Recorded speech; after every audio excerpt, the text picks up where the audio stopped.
After nearly 20 years inside occupational therapy education, I've watched a lot of careers unfold, and I want to tell you what I noticed about the ones that lasted in happiness and satisfaction. The ones where the OT is still practicing with a genuine energy 10 to 15 years in, still finding the work meaningful, still glad they made the choice. There is a pattern in those careers that has nothing to do with prestige or passion or even clinical skill. And understanding it before you apply might be one of the most important things that I can share with you. Most people assume OTs who love their careers long term are the ones who were most passionate from the start. Passion gets people into the profession. It does not by itself sustain them for a career. What sustains people through the hard parts, the productivity pressure, the emotional demand, the eventual burnout, is whether they can build their career on a foundation that can flex when things get hard. And that foundation is almost always financial. Here's what I mean, and why it is something you need to decide before you ever step into a program.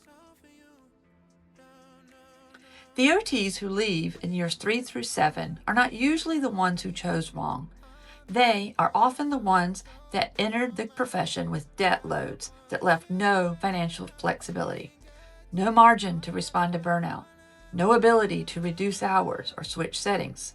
The debt did not cause them from stopping to love OT, but it made it impossible to respond when loving OT was not enough to sustain them through the realities of debt.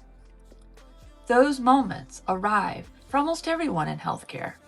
The question is whether you have the financial flexibility to respond when it happens to you. So here is what the OT who lasted actually did. The specific choices the ones who left often did not make. They treated the financial decision as seriously as an admissions decision. They researched the program costs and compared them to expected salaries before they applied. They chose programs where the debt-to-income ratio was sustainable, not just technically possible, but livable. They understood which settings they wanted and whether those settings could support their actual clinical goals with a financial reality. They did not necessarily borrow less. They borrowed with an awareness of what repayment would mean for their options. And when the hard moments arrived, they had enough financial margin to respond, to reduce hours, to switch employers, to make a different choice. That margin is what keeps passion sustainable. And here is the final piece I want you to carry into every program decision from this point forward. Loving occupational therapy and loving the life attached to occupational therapy are two different things.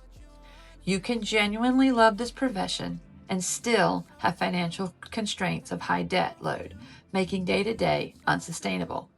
The goal is not to choose the cheapest path. The goal is to choose the path where the financial reality supports the professional life that you want to build. And that requires knowing what the financial reality looks like before you borrow, not after.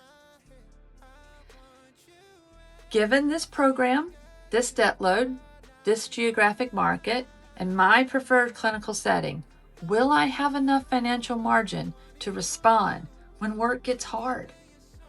Not just enough to survive, enough to be flexible, enough to slow down if you need to, enough to make a different choice without a financial catastrophe. If the honest answer is yes, you're making decisions with your eyes open. If the answer is, I don't know, then that means it's time for you to do your homework before you apply. Do it now, while the decision is still yours to make clearly. My sessions cover the financial preparation and all the content around debt. You can also join our school group, OT Student Leveled Up, where you can find lots of resources there. And if you'd like to work with me directly, you can schedule a consultation. The links are in the description. Good luck. Bye.